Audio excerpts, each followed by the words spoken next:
and welcome back to Tuesdays with Tom. Today's topic will be types of grants and other supportive revenue. We'd like to introduce you to Tom Camacho, a grant writer and a fundraiser. Thank you, Tom, and take it away. Thank you, Lisa, and welcome everyone to seminar number 2. We're going to start these a little bit rudimentary. They're going to be, I'm going to start slow just so everybody's on the same page and everybody has the same understanding as we go forward. The seminars they'll get a little bit more intense as we go. I don't want to say intense, but they'll get more, there'll be more information as we go. And then any suggestions that you guys have of anything that you have going on in your organization that you need to address, would like to address, please just reach out to me. The information, my contact information will be at the end of this video. So you can reach out to me and let me know what you're looking for, and I can help you with that. So either individually or through another seminar. So let's kind of get into this. I want to first talk about the types of grants. And I know a lot of you guys already know this, but for those that don't, there's 3 major types of grants. There's your government grants, which is funding from the federal, state, municipal governments. It's money, a lot of it comes from taxpayer funds and things like that.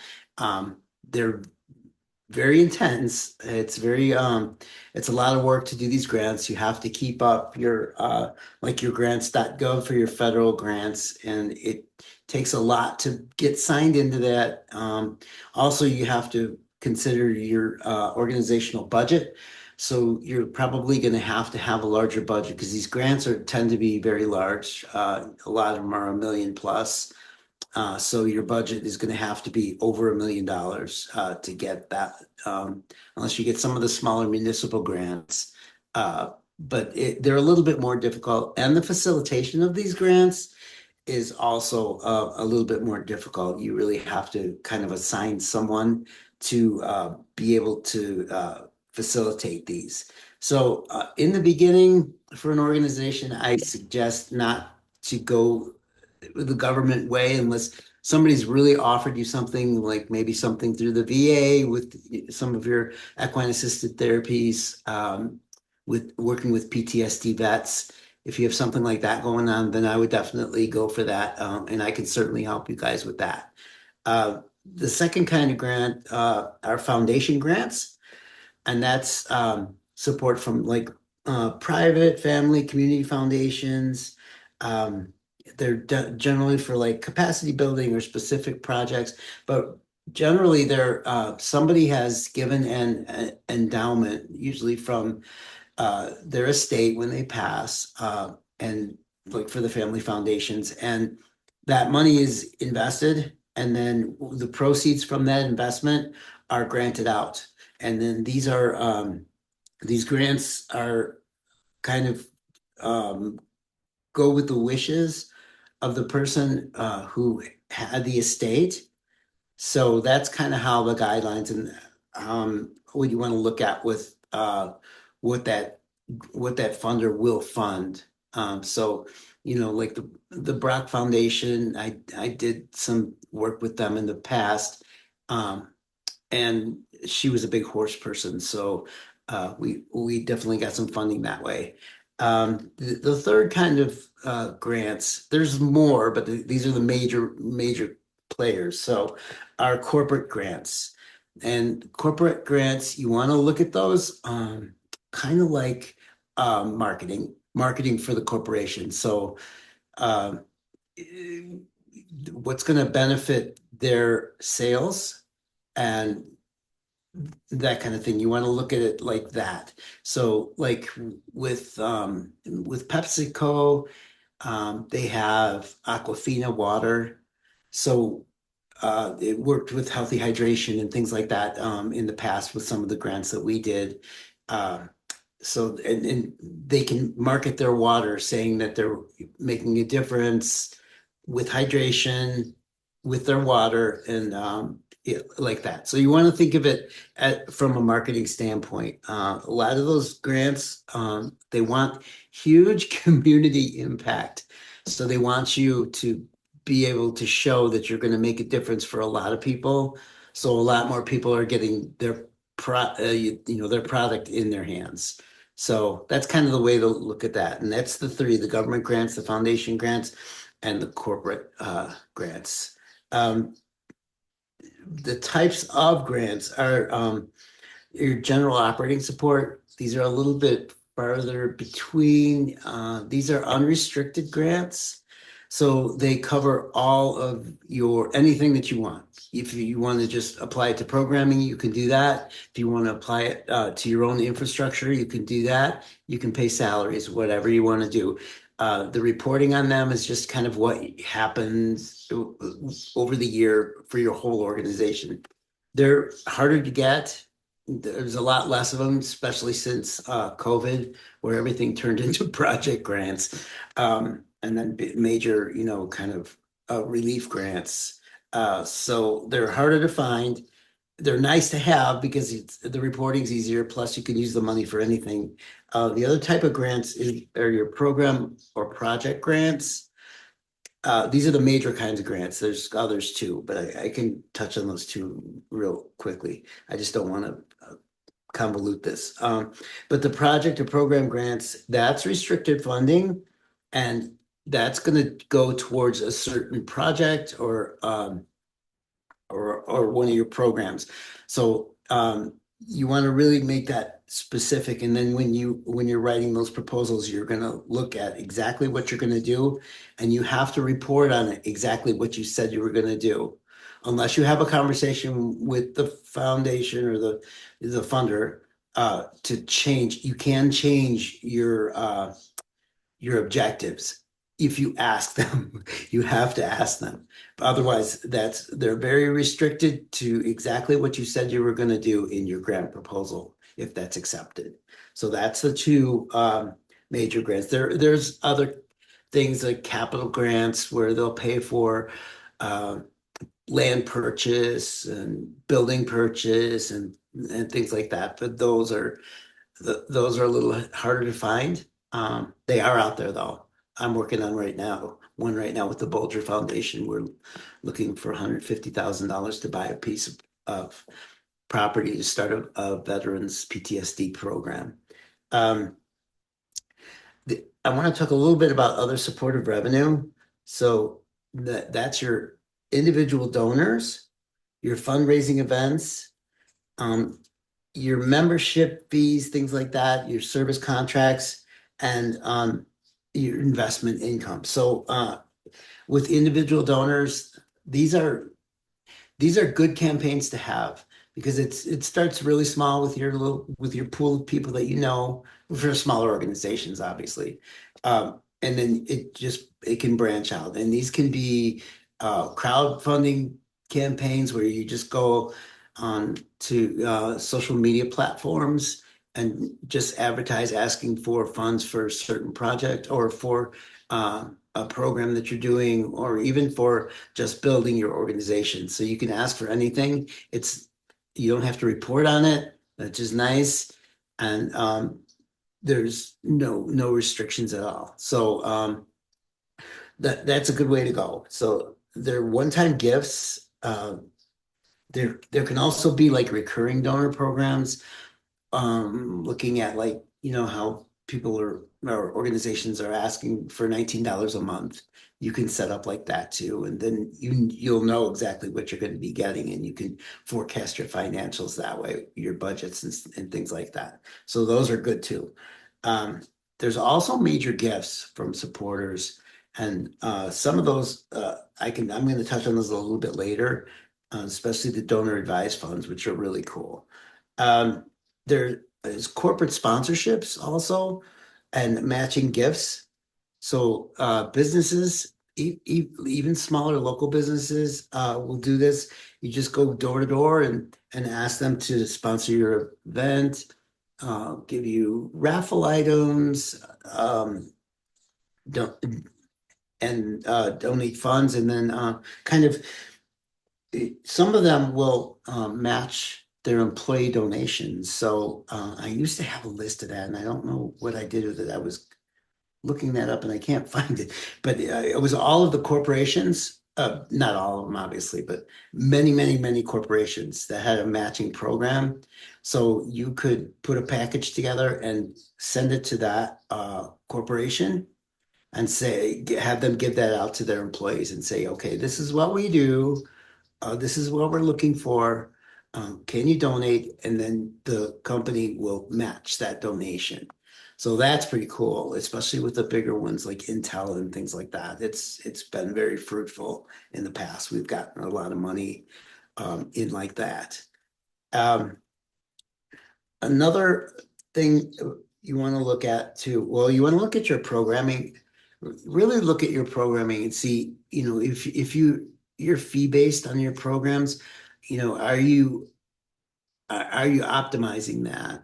Are you bringing in, what you're worth? So kind of looking at that, and you can also another ask for individual donors too. And then for the corporations also is to give sponsorships when you have your fee-based programming that ask those individuals or corporations to sponsor some of your participants, and they'll cover the costs of that. So that's another way to bring some extra money into the organization. The last one I want to talk about is investment and endowment income. So that's going to be like reserve funds. It's going to be stock donations. People can donate stock to your organization, and you can sell that stock. And that's a really good way to do it, especially some. I've seen some campaigns where we'll just get the junk stocks. So you get the really small little stocks and just get stockpiled up. Sorry for the pun. Um, and then just sell those off, and it can be really good because people are just getting rid of the stocks that are not huge for them, and you can get enough of those and bring in substantial income. Um, the final one I want to talk about is the donor advised funds. So donor advised funds, that a donor will contribute money or stocks or other assets um, to like Fidelity or Schwab Charitable or like that, or community foundations. Um, and their donation is they can't get it back. But they get the write-off that year for that. And then they can all those funds kind of conglomerate, make a conglomerate, and then they like with the endowment foundation grants, they pool that money and then invest it, and then the proceeds go towards programming and things like that. So and then it's called donor advised funds because the donor of that original principal can dictate where they want that money to go.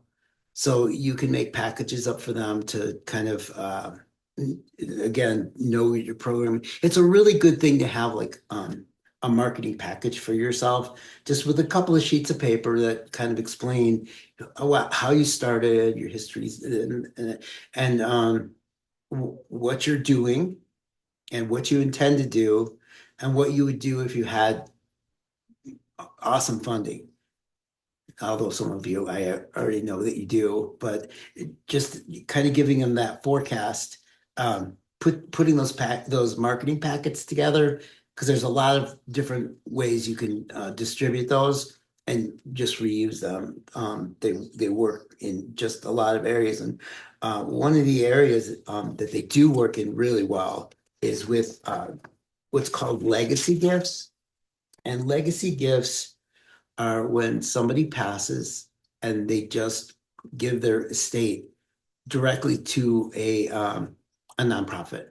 So a portion of their estate or whatever they decide, they give that directly to the nonprofit. So the the way to kind of um, figure out how to do that is I go through probate attorneys. So that same marketing packet that I was talking about, put it together and give it to the probate attorneys. And the probate attorneys will discuss with the donor as they're putting together their estate planning, their final wishes and things like that. Though they can hand this packet out to that donor, and they'll have your organization in front of them, and then they can make a decision if they're gonna yes or no donate to you. But it's been very lucrative in the past. We've gotten a lot of money in like that. So the benefits, it allows the donor to leave a lasting impact. Um, and it provides advantages for their estate as far as taxation and write-offs and things like that. So it's a really good thing. Um, you can also get they can donate to you their retirement account or their life insurance benefit.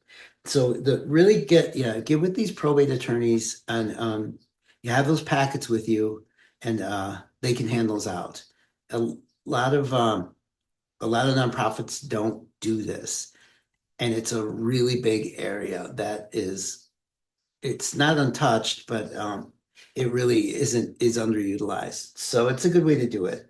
Um, so I kind of want to just finish up just making sure that you know that you need to diversify your funds. You need to diversify your funding sources. I was with an organization that only wanted to be with two major funders, and one of the funders changed the way that they did everything. So this organization lost half of its expected income because they would not diversify. I I look at different grantors, and because I always cultivate my donors, especially the foundations. I always cultivate them, and I start small, and I tell them, okay, we're going to do this for this grant. This is what we want to achieve for this grant, and then you do it really well, and then you go back the next year and you ask for more. And I do that with all of them, so that there's different sources of funding, because these funders will change their guidelines, and they'll change what they want to focus on as things happen in in the news, whatever. Like especially with COVID, that's a really good example, because a lot of these funders they switched. They wanted to buy water, they wanted to buy food and things like that, and then health supplies and test kits and things like that, and completely altered from what they had been doing in the past. And a lot of people, they weren't able to pivot, and a lot of the nonprofits went under because of that. So really diversify your funding, do campaigns. They're fun. The fundraisers are a blast. People like them, golf tournaments, all that. And then horse shows you could do, and then have um, your silent auctions in those, and just have a blast with it, and make sure, like I said, to really look at other areas and really diversify, and be creative with that. So that's kind of where I want to end today. I know it's a lot of information, and if you have any questions, please reach out to me. I'd be happy to answer them, and we look forward to a lot more seminars, and you guys give us suggestions of the things that are, kind of impacting your organization, and we'll try and set that up for you. So I want to thank you. Thank you, Lisa, very much for facilitating this too. And you guys have a great one. Well, you're welcome, Tom, and thank you for talking to people about the partnership sponsorship decks. Those you can put together on your publisher. It's easy for everyone to do, and we'll have a little bit of that in your new book that's coming out. We'll be watching for that, but we'll have a little bit of information on how to put together one of those decks. It's fairly easy to do, and if someone has an admin in their office. They're usually pretty proficient in PowerPoint, and that is what you would use. So thank you again, Tom. Next week, we're going to join you with HHH Ranch Director Christine Doran, and that's looks to be a really interesting conversation. So we'll look forward to being back for Tuesdays with Tom next week, May 26th, for our third episode with Christine Doran. So thank you again, Tom. Thank you, everyone.